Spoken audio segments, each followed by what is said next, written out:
Hey, welcome to allgoodseeds.com. My name is Dave, and the person holding the camera is Miss Elisa Reed. Hello, I'm David's mom. What we're doing today is we're going to show you how to make your own grow boxes. We tried these last year. We experimented with some tomatoes. We had phenomenal results, and so we want to share it with you. They're very simple to make. It's very inexpensive. Your materials should cost less than $10 for each of these little grow boxes. And what David's got in front of him today, well, there goes our German Shepherd. She wanted to be in the camera. What he's got is a storage container, and we picked these up at the local discount store. These are the 18-gallon size, and we use the deep ones. You'll need 2 of them for each grow box. What you're going to do is you're going to take your little clear container.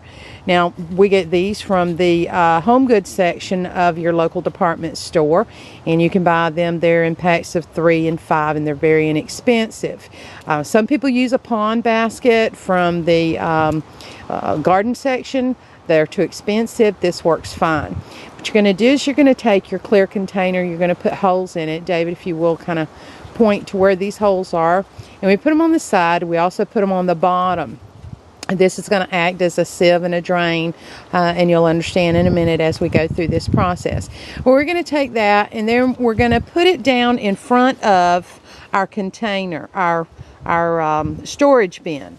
And what you'll do is you're going to take a Sharpie marker, and you're going to mark where the top of that container falls on the storage bin, and you're going to mark it all the way around, because what you're going to do is with your second storage container, David's got behind him, is you're going to cut that whole portion off. And David, if you'll show them right here what that cut portion looks like, this is what came off of the one over there. So you're going to cut that off, and you see we're going to put holes in it. We're going to take our same clear container, and we're going to measure for this big round hole. We'll measure so that our clear container fits there. Then we're going to have a pipe that goes right here. This is about a 3-inch in diameter, 2 1/4 inch in diameter pipe. So we're going to put a hole there. And if you notice that we also put drain holes all in this inverted bottom of the other storage container. So what you do is once you've got this done, you're going to put it down in the other container, the one that you have not cut, like this. So you've got a platform. Underneath that platform, you're going to have a reservoir of water. But what we do at this point, we've got this in here, and then we take our pipe. We've used flex pipe. It was something that we had laying around. If you'll notice on this end, we've given it just a little bit of an angle, and that's to help with the water flow. The end that you angle, you're going to put down in your reservoir that is in the bottom of your grow box, just like that. Then when you do that, you're going to take a bag of potting soil.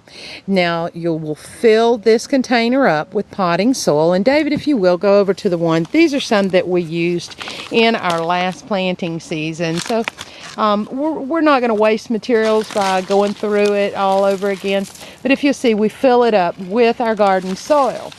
Now on the front side, and the front side is where the pipe is, we make a little bit of a trench. And let's see if I can get a little bit closer in here, and I'll show you. There's reasons to do this, but you're going to trench right here. And you go all the way down. You can put in 1 cup of fertilizer. If you choose to use a organic fertilizer, you want to use 2 cups. But we use a regular 10-10-10, I believe, and we use 1 cup. And so now that you've got that done, then you're going to want a piece of black plastic. And you take your black plastic and you lay that over your dirt.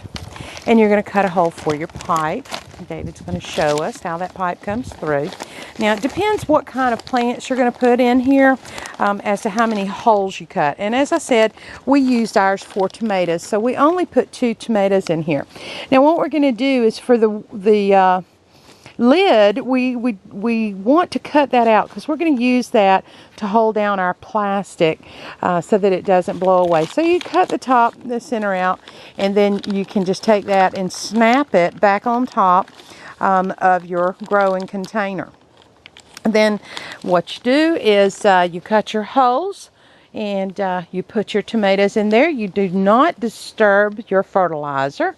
You put your 2 tomatoes in there, and then you water them only through the tube. Now, you'll know when it's full because what we've done is we have cut a hole. It'll be on the front side where the tube is. All right, David, and if you can tilt that just a little bit and show us. And it's a little dirty, and we apologize for that. But like I said, we're not going to use more materials just for this video because we just want to show you how it works. But we put 2 drain holes there, and if you see there's a little black mark, that mark is the height of the clear basket that was put in the bottom that's being used as the sieve. So when you fill it up through your pipe, when it's full, those 2 drain holes will begin to drain out the excess water, and you know to stop. And this is how you do a grow box. Now, we'll tell you a little bit more on another video of how to plant other things in here like peppers and squash. You can do corn, you can do beans, anything that you would grow in a garden you'll use these grow boxes for. They're wonderful if you've got bad soil or if you have limited space in which to grow a garden, but you'd like to have some fresh vegetables, and there's no runoff, so you don't have to worry about your fertilizer infecting the drinking water, and you don't have soil erosion. The benefits were just outweigh anything negative about it. Actually, we couldn't find anything negative about it. Our tomatoes were, by the 8th week, they were already overgrowing the trellis that we had originally made, so we had to go back and make a larger trellis. Anyway, that's it for our grow boxes, and if you have questions, you can always write to us, and it's allgoodseeds.com. My name is Elisa, and this is my son David, and see you next time.